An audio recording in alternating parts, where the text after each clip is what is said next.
A oração muda destinos e eu posso te provar através desse vídeo. Hoje nós vamos meditar no texto de Gênesis 25, 21. E a palavra de Deus diz o seguinte, eu tô aqui com a minha espada afiada na mão. Isaac orou com insistência ao Senhor em favor de sua mulher, pois ela era estéril. O Senhor ouviu suas orações e Rebeca, sua mulher, engravidou. Para quem não sabe, Sara era estéril, Rebeca era estéril. E depois, Raquel também era estéril. Só que Isaac não aceitou essa esterilidade sobre a vida dele. Ele não aceitou essa sentença sobre a sua vida. E ele intercedeu por sua mulher. Ele não via o milagre diante dos seus olhos, mas ele decidiu lutar em oração. E aos nossos olhos, a esterilidade sempre parece uma sentença definitiva. Mas para Deus não é assim que funciona. Para Deus, a esterilidade é o cenário, o momento perfeito para que ele realize um milagre onde não tinha chances de acontecer, para que a gente veja que foi ele e para que o seu nome seja exaltado e glorificado. Nós conseguimos ver apenas o hoje, o agora, mas Deus consegue ver o futuro, que foi ele mesmo que preparou. Isaac intercedeu fervorosamente por sua mulher, Rebeca, né? E Deus ouviu a sua oração. E a palavra de Deus enfatiza o insistentemente. Ele orou, orou, orou, mesmo quando não via nada mudar, ele continuava orando. Mesmo sem enxergar resultado imediato, ele continuou buscando o Senhor. Precisamos ser constantes e intencionais na nossa vida de oração. E o que seria ser intencional? Orar com intenção de nos aproximar da presença, com intenção não da resposta imediata, mas com intenção de nos aproximar de Deus, da constância chegar, porque a constância ela não vai vir se você só fizer quando você tem vontade. A constância é você fazer todos os dias. Mesmo que um dia seja diferente do outro, mesmo que um dia você entregue 1%, o outro você entregue 50%, o outro você entregue 100%, a constância é você fazer todos os dias.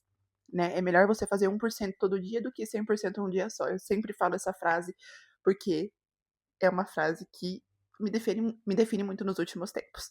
A oração é uma chave que abre portas, muda situações e sentenças sobre a nossa vida e ainda nos aproxima do coração do Pai. Em Tiago 5,16 está escrito: a oração de um justo é poderosa e eficaz.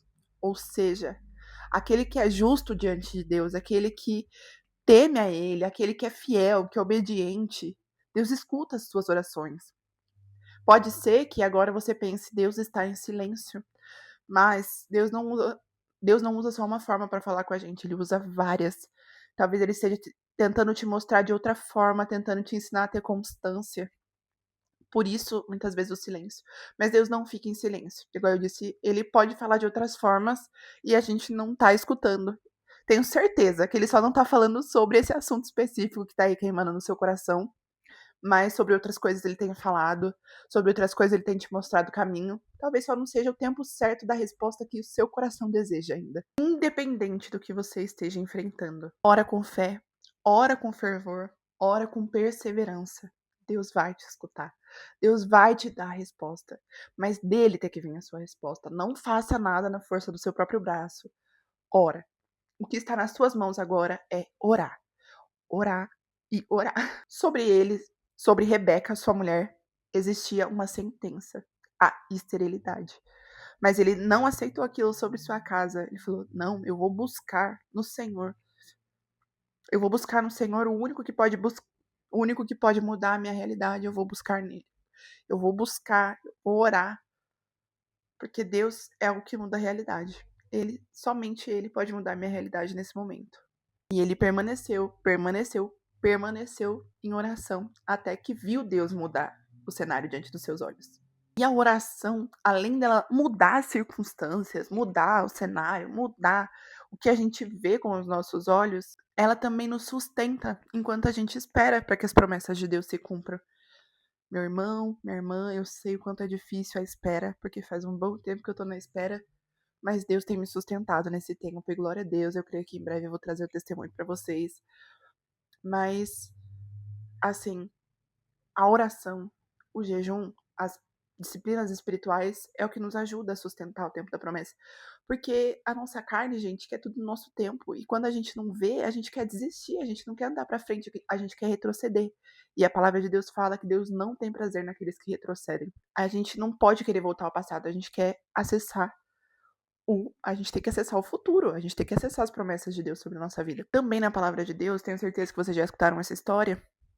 A mulher de Ló olhou para trás com saudade de Sodoma e Gomorra e ela simplesmente virou uma estátua de sal por estar apegada demais ao passado e não estar disposta a viver o futuro de Deus sobre a vida dela. O Senhor ouviu as orações de Isaac. Ele derramou graça sobre sua família. Assim como ele derramou graça sobre Abraão, ele também derramou graça sobre Isaac. Ele derramou graça sobre Jacó. E aquela promessa que Deus fez a Abraão sobre a sua descendência começou a aumentar. E, gente, sempre que tem uma promessa, o cenário vai parecer caótico diante dos nossos olhos, mas Deus me prometeu uma casa e eu tô aqui morando numa situação que eu nunca imaginei. É exatamente isso. O cenário não condiz com a promessa. Deus também me fez promessas que eu olho e falo assim: como, Senhor? Assim como lá atrás Deus me prometeu que eu abriria o meu próprio salão de beleza, né? Um estúdio de cílios e sobrancelhas. E no momento que ele me prometeu aquilo, eu falei: como?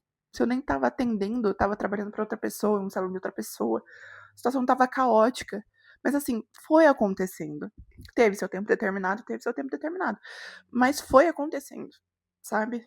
E assim, foi uma promessa se cumprindo diante dos meus olhos que eu só fui, tipo assim, só foi acontecendo naturalmente, portas se abrindo naturalmente, sabe? Sem que eu precisasse forçar pra abrir. E eu tenho certeza que assim como ele me prometeu lá atrás e cumpriu, ele prometeu e vai cumprir novamente, porque Deus é fiel.